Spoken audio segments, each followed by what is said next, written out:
Dad perfect events. When my daughter Patricia laughed at me walking into that courtroom, she had no idea she'd just declared war on the man they used to call the calculator. The guy who sent more white-collar criminals to federal prison than anyone else in IRS history. My son-in-law, Tony Garcia, just shook his head like I was some pathetic old fool. But then the judge looked up from his papers. He went white as a sheet. His pen slipped right out of his hand as he whispered, "My God, is that really him?" He was staring right at me. My family thought they were putting a confused old man in his place. They had no idea they'd just awakened something they couldn't possibly handle. I'm Rick Thompson, 58 years old, and this whole mess started with what I thought was just family dinner conversation. It was a Sunday evening at their sprawling house in the hills outside Phoenix. I was sitting at the far end of their massive dining table. You know, the kind that screams we've made it. Patricia and Tony were going on about their latest renovation plans while I pushed food around my plate, feeling more like furniture than family. "The infinity pool has to be perfect, Tony," Patricia said, her voice sharp with that tone she gets when she's spending money. "It needs to flow right into the desert view." Tony, decked out in one of his expensive suits that always seemed a size too tight, barely looked up from his phone. "Whatever you want, babe. Once this Scottsdale development closes, we can fill it with champagne if you want." He was bragging again, throwing around numbers like confetti. This $12 million project is gonna set us up for life. They were talking through me like I wasn't even there. Ever since Linda, my wife, passed 5 years ago, I'd made what I thought was the smart move. Sold our place in Connecticut, bought the guest house on their property. Wanted to be close to my only daughter, help raise my granddaughter Sophie. Figured it's what Linda would have wanted. Sophie, who's 9, was the only one who seemed to remember I existed. She looked down the table at me. "Grandpa Rick, can you come to my soccer game Saturday? We're playing the Thunderhawks." Before I could answer, Tony cut in without even glancing my way. "Sophie, don't bother your grandfather. He needs his rest. He's getting older, you know." Patricia actually giggled, light and airy, but it cut deep. "He's right, honey. Just let Grandpa be. He's probably tired just from sitting there." They decided for me. Diagnosed my energy levels, my desires, my whole existence without so much as looking in my direction. I said nothing, just stared at the pattern on my plate where a piece of asparagus had gone cold. They'd turned me into a ghost in my own family, and the worst part, I'd let them. 3 days later, Tony showed up at my guest house. This was rare. He usually avoided my place like it had the plague. He was holding some ridiculously expensive bottle of wine, pushing it at me with his salesman smile. "For you, Rick, top shelf stuff." He knew I didn't drink. My cardiologist made that crystal clear after my bypass 3 years ago. This wasn't kindness. This was Tony being Tony. Everything was a performance. He didn't waste time with small talk. "Rick, I'm sitting on the opportunity of a lifetime. This Scottsdale development. It's almost locked up, but we hit a small regulatory snag. I just need a bridge loan to show liquidity for the permits. $400,000. That's it." He leaned forward, his cologne hitting me like a wall. "I know you own this guest house free and clear. All you need to do is put a little leverage against it. 6 months tops, I'll give you back $560,000. That's a 40% return, Rick. You can't beat that anywhere." I watched him. He wasn't just enthusiastic, he was desperate. A thin sheen of sweat was gathering on his forehead despite the air conditioning. "Tony," I said, keeping my voice level, "I'm 58 years old, not 28. I'm past my risk-taking days. My money's for my retirement and, frankly, my medical bills." The answer is no. The change was instant, like watching a mask get ripped off. The smile vanished, replaced by cold, reptilian fury. "Unbelievable," he hissed. "Just unbelievable. After everything we do for you, you live here rent-free on our property." "I paid for this house, Tony," I interrupted quietly. "And you won't lift a finger to help your own family. My God, you are one selfish old man." Here's what Tony didn't know, had conveniently forgotten. When I bought this guest house 5 years ago, I didn't just buy the house. I also bought the 3-acre parcel his mansion was sitting on. His 99-year lease for $1 a year was with me. He was living on my land. He had no clue. He threw that wine bottle onto my coffee table hard enough to make me flinch. "You'll regret this, old man. You'll regret being so damn selfish." He stormed out, slamming the door. The vibration made Linda's photo on my desk tremble. A week later, I woke up at 2 a.m. with that familiar tightness across my chest. Not a heart attack, just angina. Stress-induced, like my doctor warned me about. Don't be a hero, Rick. Call for help when you need it. My first call was to the main house. Patricia answered on the fourth ring, voice thick with sleep and annoyance. Dad, what is it? It's the middle of the night. Honey, I'm not feeling right, I said, trying to keep steady. Got some chest pains. Nothing terrible, but can you drive me to urgent care? Just to be safe. Heavy sigh through the phone, the sound of pure inconvenience. Dad, seriously? I have that charity board meeting first thing tomorrow. The whole committee's coming here at 8. I can't. Just call 911 if it's that bad. Don't overreact. Click. She hung up. Didn't ask how bad the pain was. Didn't ask if I was scared. Told me I was overreacting. I called an Uber, sat in the back of a Toyota Camry, clutching my chest, letting a stranger drive me to the ER. Turned out to be stress-induced angina. They gave me nitroglycerin, kept me, for observation, for 4 hours. By 8 a.m., they discharged me. I called another Uber home. As we pulled through the property gates, I could see Patricia's white Range Rover wasn't at the house. It was at the country club, her charity meeting. They didn't just disrespect me or see me as a resource to tap. They saw me as a problem to be managed, an errand to be ignored. That was the moment I knew something had to change. I just didn't know how fast it was coming. The next morning, I was drinking coffee and watching the desert sunrise when sharp professional knocking echoed through my house. I opened the door to a courier in uniform, holding a tablet and thick white envelope. Rick Thompson? That's me. Legal Express delivery. Sign here. The envelope was heavy with intent. I used the letter opener Linda gave me 25 years ago, same one I'd kept on my desk through 30 years at the IRS, and slid it open. The words jumped off the page. It was a legal petition filed in Maricopa, County Superior Court. The petitioners were Anthony Garcia and Patricia Garcia Thompson. The respondent was me. They were requesting an emergency conservatorship hearing. They were claiming I was mentally incapacitated, no longer capable of managing my financial and medical affairs. They were saying I was senile. This wasn't just an insult or greed. This was legal execution. They wanted to erase me, turn me into a non-person, a ward with them pulling the strings. I flipped the page to their evidence. It was a diagnostic report from Dr. Stephen Parker, claiming I exhibited severe dementia, paranoid delusions, and inability to grasp financial realities. He concluded I was a danger to myself and my assets. Stephen Parker. I'd never met anyone named Stephen Parker in my life. I didn't knock. I walked straight across the manicured lawn to the main house, legal papers in hand. The patio doors were open. I could hear ice clinking and light music playing. They were by the pool, relaxed and untroubled like predators who just set their trap. Patricia was on a lounge chair, magazine balanced on her stomach. Tony was at the outdoor bar mixing another cocktail. They looked up startled when my shadow fell across them. Dad, what are you doing? You're interrupting our... Patricia's voice trailed off when she saw the papers. Tony turned around, fake smile plastered on his face. Rick, we were just... Then he saw the petition. The smile didn't fade. It inverted into a sneer before he quickly masked it. I held up the envelope. What is this? Patricia flinched, looking toward the pool, but Tony was a performer. He set down his drink, wiped his hands on a towel, crossed his arms, taking a position of power. Dad, he said, voice dripping with fake concern. We were hoping you wouldn't see it like this. We were going to talk to you before the hearing. What is this? I repeated. It's for your own good, Tony said, stepping forward. Look, after that heart incident last week, Patricia and I realized you just can't take care of yourself anymore. You're forgetting things. You're confused. I had angina, Tony. He waved his hand, dismissing my reality. That's what you think. But you were in pain, disoriented. What if it's worse next time?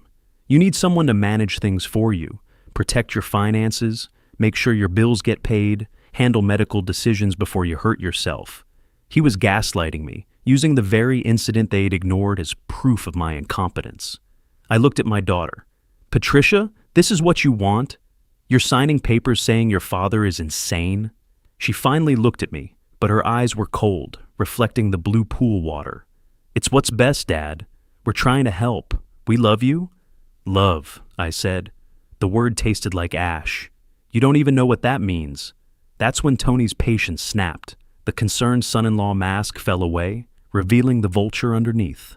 He laughed. Short, sharp, ugly. See you in? Court, old man, he sneered. Frankly, this just proves our point. You're paranoid. That's exactly what Dr. Parker said. He picked up his drink, raised it in mock toast. Better find yourself a public defender, because I really don't think you can afford a real lawyer. That was it. The moment the man they thought was a confused old fool died, and something else, something they couldn't have prepared for, woke up. I walked back to my guest house, closed the door. The sound of the lock clicking was the loudest thing I'd ever heard. They thought this was the room of a senile old man, a quiet beige box to doze in, be managed in, be forgotten in. They'd never seen the other door. It was behind my walk-in closet, hidden behind old suits I never wore, not locked with a simple key, but with a biometric fingerprint scanner. I pressed my thumb to the cool glass. Green light flashed, heavy deadbolt slid open. This was my real office. No bed, no recliner.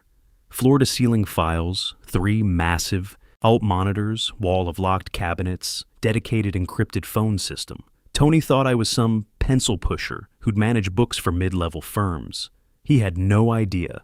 For 30 years in Washington, I wasn't just Rick. I was the calculator. I was the lead forensic auditor for the IRS Criminal Investigation Division. When Fortune 500 CEOs cooked their books, when senators hid offshore accounts, when numbers looked impossible, they sent me.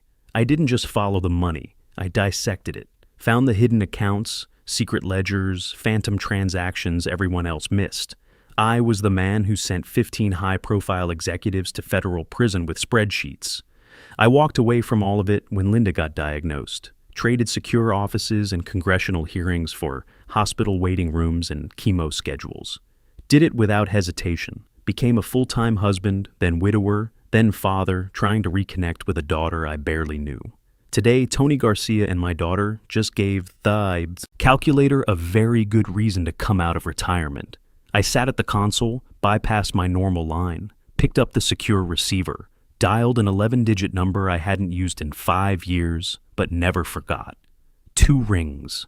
Sharp professional voice answered. Rebecca Moore. Rebecca, it's Rick Thompson. Pause. Not confusion. Shock. Recognition. Mr. Thompson. My God, I thought. I thought you disappeared completely. Dad asks about you constantly. Always wondered what happened to the calculator. I'm in Arizona, Rebecca. Need you here tomorrow. Bring your best team. The ones who know how to dig deep. Another pause. Shorter. The shock was gone, replaced by steel I remembered. Just say the word, Rick. What did they do? Filed for conservatorship. They're claiming I'm senile, want to take control of everything. Sound through the phone. Not humor, but short, sharp bark of disbelief. They're claiming you're senile. They have no idea, do they? No idea who they just tried to cage. Her voice was all business now. Understood, calculator. I'm on my way. Just tell me, where do you want me to make the first cut? Rebecca arrived at 9 a.m. sharp. She didn't look like a high-powered Phoenix attorney. No flashy car, no designer handbag. Simple dark suit, hair pulled back, eyes like steel. Single slim briefcase. She was substance, not style, her father's daughter. She stepped into my hidden office, eyes sweeping once, the servers, monitors, locked cabinets. Single appreciative nod. They really have no idea, do they? Not a question. They think I'm a confused old man, I replied, sliding the petition across my desk. Here's their proof. Dr. Stephen Parker. Rebecca picked up the document, didn't read the whole thing. Eyes just scanned the name and signature. Dr. Stephen Parker, psychological evaluation. Got it.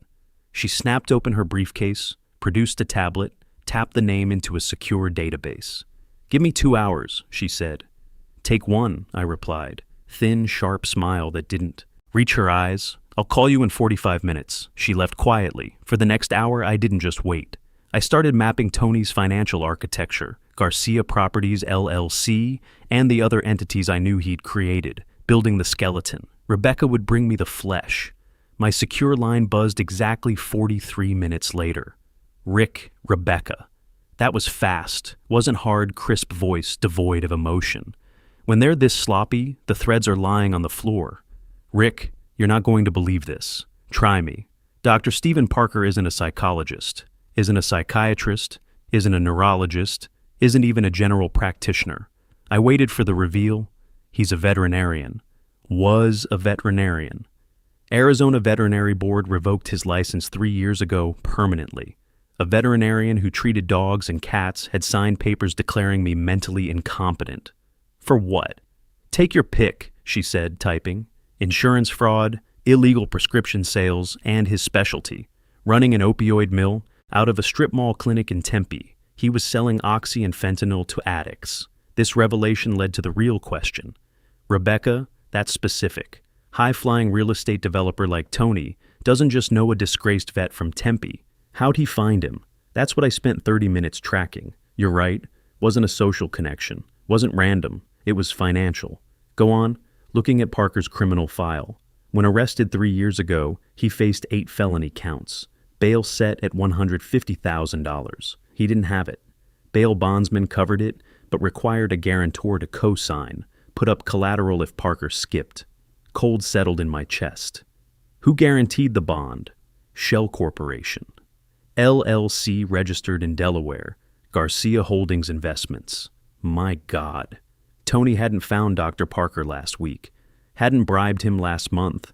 He'd owned him for 3 years. Paid the man's bail, probably his defense lawyer. Kept this dirty, compromised asset on a leash, hidden in his pocket. Waiting.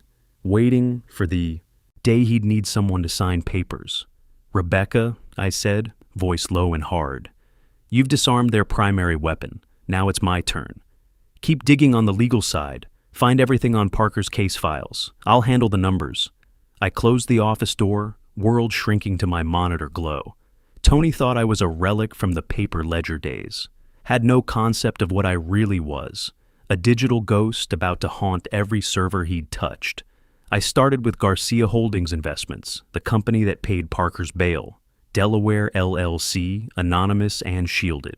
Tony knew basics of asset protection. He'd layered his structure. Garcia Holdings owned by Scottsdale Development Partners LLC, owned by Garcia Family Trust.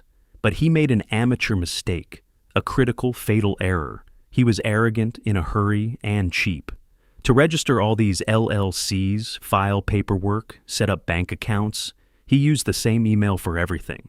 An old address he probably thought was clever, tonyg.realtor@hotmail.com. I ran the email through databases I still had access to. Backdoors into financial mainframes the IRS set up decades ago and forgot to close. Looking for patterns, correspondence with banks, wire transfers, loan applications. Within 15 minutes, I had a hit. The email was tied to a secure data room, virtual vault where lenders and borrowers exchange sensitive documents. And Tony had been very busy. It wasn't with normal banks. It was with private equity, Martinez Capital Partners. These weren't bankers. They were vultures. They find desperate men like Tony, men already turned down by everyone else. Offer them lifelines attached to anchors. I could see file names, email subjects. It was a bloodbath. Tony's $12 million Scottsdale deal wasn't almost locked up. It was a complete disaster. He'd run out of money halfway through construction, faked liquidity reports for initial loans, lied to contractors who were now filing liens. Total capital burn of $18 million. And Martinez. Capital had found out. The final email explained everything, from Martinez Capital sent 1 week ago, day after I refused Tony's $400,000 request. It was a capital call. They weren't just angry, activating emergency clause, demanding immediate lump sum payment, $2.1 million, 10 business days deadline. If he didn't pay, they'd activate cross-collateralization, seize everything. They were going to wipe him out completely. Where did Tony get cash to attack me? My mind flashed to Patricia talking about her charity work, upcoming gala, fundraising. My heart sank. When Linda died, I took portion of Connecticut house sale money and placed it in charitable trust. Called it the Linda Thompson Memorial Foundation. Made Patricia managing director. Thought it would give her purpose, connection to the mother she lost. I picked up the phone, dialed private bank in Boston, managing foundation assets. I'm invoking founders' rights. Need full detailed statement of all expenditures for the past 6 months, 5 minutes. Inbox chimed 4 minutes later. Top line, total asset value. Should have been well over $2.5 million. Number, staring back, $287,000. $120,000 paid out 6 weeks ago. Recipient, Garcia Holdings Investments. Another charge, $65,000 for gala planning services. Vendor, Arizona Premier, Events LLC, shell company registered 2 months ago. Sole proprietor, Anthony Garcia. But the devastating evidence wasn't line items. It was proof of payment. Check for $120,000 to Garcia Holdings. Check for $65,000 to Arizona Premier Events. I looked at signature lines authorizing transfers. It was Patricia Garcia Thompson. She wasn't being manipulated. Active participant in looting her mother's legacy. Using stolen money meant for cancer patients to finance my execution. In that moment, Patricia stopped being my daughter. She became the enemy. I picked up the secure line. Rebecca, change of plans. We're not playing defense. We're ending them. I need contact from Martinez Capital. Partners. Joe Martinez built it. Rick, these guys are monsters. I know exactly who they are, I said. 25 years ago in Washington, Joe was brash young trader tangled in scandal. SEC was going to indict him, charge conspiracy, throw him in federal prison for 15 years. I was lead investigator, spent 3 sleepless nights, found exculpatory evidence proving Joe was fraud victim, not participant. I saved him. Joe Martinez built Martinez Capital into billion-dollar empire. Never forgot. Called me once 5 years ago after Linda passed. Rick, if you ever need anything, blank check, you just call. I'm handling Martinez Capital. You draft writ of seizure. I dialed Joe's private office. Tell him the calculator is on the line. Hold for 8 seconds. Rick, is everything okay? Hello, Joe. Calling to cash in my chip. You have loan out to Anthony Garcia, Scottsdale project. He's in default, bankrupt. Garcia. Yeah, $18 million disaster. My team's moving Monday to seize assets. I don't want you to seize his assets. I want to buy the debt. All of it. I'll wire full outstanding principal plus interest. $2.1 million. Right now. No paper trail to me, just quiet transfer of ownership. You want to be the monster, Rick? You saved my life. Least I can do. Done in 2 hours. Debt is yours. Rebecca, it's done. Martinez Capital no longer holds the note. I do. He's in default on $2.1 million loan to me. We're walking into that courtroom and handing it to him right in front of the judge. Fluorescent lit hallway outside courtroom 5B. I adjusted my charcoal gray suit from my Washington days. Fresh haircut, clean shaven. I wasn't the man they thought I was. Doors opened. Tony and Patricia were seated at petitioner's table, giddy with anticipation. Their lawyer shuffled papers, looking confident. Then they saw me. Patricia giggled nervously. Tony smirked, shook his head. Look of profound pity. Judge entered. Nameplate read, Judge Charles Wilson. He looked up to identify respondent. Looked right at me. Air left the room. Judge froze. Face went ashen. Eyes widened in disbelief. Pen slipped from fingers, clattered onto desk. Judge leaned into microphone, voice of pure shock. My God, is that really him? I recognized him too. Charles Wilson, 35-year-old assistant U.S. attorney, terrified, ambitious, in over his head. Handed biggest case of young career. He was losing until expert witness took the stand. I was that witness. I'd made him. Judge glared at Tony's lawyer. Counselor, are you aware of who your respondent is? He's Rick Thompson, Your Honor, a retiree. Judge Wilson let out harsh breath. No, Counselor, that is Calculator Thompson. Good luck. You're going to need it. They called Dr. Parker. Small, greasy man scurried in, took stand. Their lawyer asked about his evaluation. Parker put on smudged glasses, read from script about my severe cognitive decline and paranoid delusions. Rebecca stood. Good morning, Dr. Parker, or perhaps I should call you Mr. Parker. What kind of doctor are you? I have medical background, stammering. Mr. Parker, what is your medical background? Parker swallowed. I was veterinarian. Or was your license permanently revoked by Arizona Veterinary Board in 2021 for insurance fraud and operating illegal opioid distribution? Rebecca placed bank transfer record on projector. From Garcia Holdings Investments to Stephen Parker. Amount: $20,000. Judge Wilson's face deep red. Mr. Parker, you have committed blatant perjury in my courtroom. Bailiff, take this man into custody. Sound of handcuffs clicking shut echoed in stunned silence. Tony shoved his way to witness box, trying to project confidence but drowning. He testified about my confusion and his concern, linked my incompetence to refusing his golden opportunity loan. Rebecca stood for cross-examination. This golden opportunity is sinking ship, isn't it? Your primary lender, Martinez Capital, issued capital call for $2.1 million due 10 days ago. Tony speechless.